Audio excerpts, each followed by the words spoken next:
ದೊರೆಸ್ವಾಮಿಗಳೇ, ನಿಮ್ಮ ನಾಟಕ ಸ್ವಲ್ಪ ನಿಲ್ಲಿಸ್ತೀರಾ?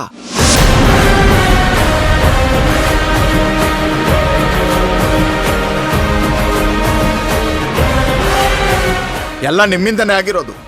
ಈಗ ಬಂದು ಡ್ರಾಮಾ ಮಾಡಬೇಡಿ.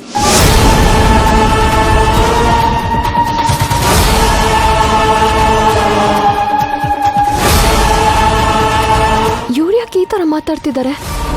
ಅವಳು ಕಾಣಿಸ್ತಿಲ್ಲ ಅಂತ ಸುಮ್ನೆ ಎಲ್ಲರ ಮೇಲೂ ಯಾಕೊಬ್ಬ ತೋರಿಸ್ತಿದ್ದಾರೆ? ಕೋದಂಡ, ಏನಾಯ್ತು ನಿನಗೆ? ಯಾಕೆ ಅವ್ರ ಹತ್ರ ಈ ರೀತಿ ಮಾತಾಡ್ತಾ ಇದೀಯಾ? ಇನ್ನೇನಮ್ಮ, ಮಾಡೋದೆಲ್ಲ ಮಾಡಿ ನೋಡಲ್ಲಿ ಹೇಗ್ ನಿಂತಿದ್ದಾರೆ ಅಂತ ಮಳ್ಳಿರ್ತಾರ.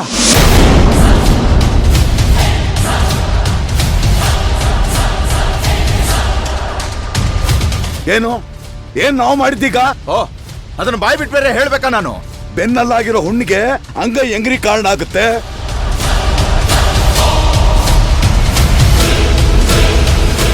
ಆರೋಪ ಮಾಡೋದಕ್ಕಿಂತ ಮುಂಚೆ ನಾವೇನ್ ತಪ್ಪು ಮಾಡಿದೀವಿ ಅಂತ ಹೇಳಿ. ಎಲ್ರ ಮುಂದೆ ಸುಮ್ನೆ ನಮ್ಮ ಮೇಲೆ ಅಪರಾಧ ಹೊರಿಸೋದಲ್ಲ. ಓ, ತಮಗ ಅದು ಕೂಡ ಗೊತ್ತಿಲ್ವೋ?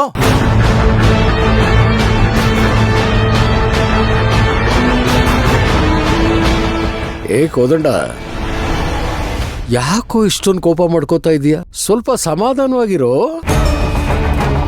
ಹಾಗಾದ್ರೆ ಮಾಯಾ ಎಲ್ಲಿ ಹೋಗಿದ್ದಾಳೆ? ಯಾರಾದ್ರೂ ಬಾಯ್ ಬಿಡಿ.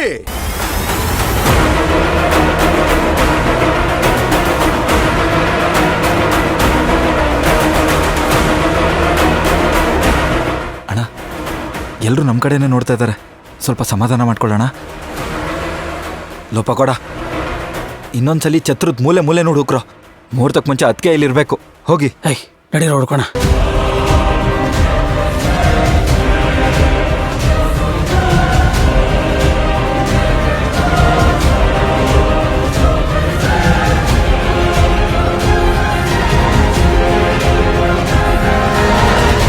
ಮಾಯಾಗಿ ಈ ಸ್ಥಿತಿ ಬರೋದಕ್ಕೆ ನೀವುಗಳೇ ಕಾರಣ.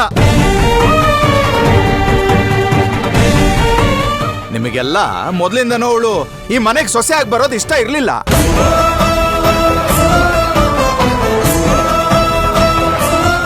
ಈಗ ಎಲ್ರಿಗೂ ಸಮಾಧಾನ ಆಯ್ತಾ ಅಮ್ಮ? ಎಲ್ರಿಗೂ ಸಮಾಧಾನ ಆಯ್ತಾ?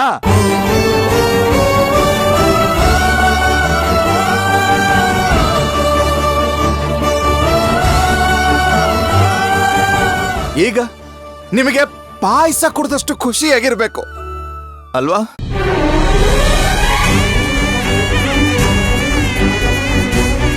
ಕೋದಂಡ, ಈ ಸಮಯದಲ್ಲಿ ಯಾಕೋ ಹೀಗೆಲ್ಲ ಮಾತಾಡ್ತಾ ಇದೀಯಾ?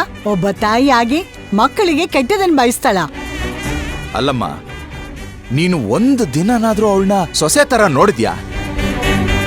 ನಾವೇನ್ ಮಾಡಿದ್ರು ನಿನ್ನೊಳ್ಳೇದಕ್ಕೆ. ಅವಳು ಈಗ ಕಾಣೆ ಆದ್ರೆ ಅದಕ್ ನಾವೇನ್ ಮಾಡ್ತೀವಿ? ಈಗ ಏನಾಗಿದೆ ಅಂತ ಎಲ್ರಿಗೂ ಕಾಣ್ತಿದ್ಯಲ್ಲಮ್ಮ. ಕೋದಂಡ, ಯಾಕೋ ಹೀಗೆಲ್ಲ ಮಾತಾಡ್ತಾ ಇದ್ಯಾ? ಇಷ್ಟು ದಿನ ಏನೇ ಆದ್ರೂ ನಿನ್ ಮನ್ಸಿಗೆ ನೋವಾಗುತ್ತೆ ಅಂತ ನಾವೆಲ್ಲಾನು ತಡ್ಕೊಂಡ್ ಸುಮ್ನೆ ಇದ್ವಿ. ಈಗ ಈಗ ಈ ತರ ಆಗಿರೋದು ನಮ್ಗೇನ್ ಗೊತ್ತಾ? ನಮಗ್ ಯಾವ್ದ್ರ ಬಗ್ಗೆನೂ ಗೊತ್ತಿಲ್ಲ. ಈಗ ನಮ್ಮೇಲೆ ಅಪವಾದ ಹೊರಿಸ್ತಾ ಇದೆಯಲ್ಲ ನೀನು.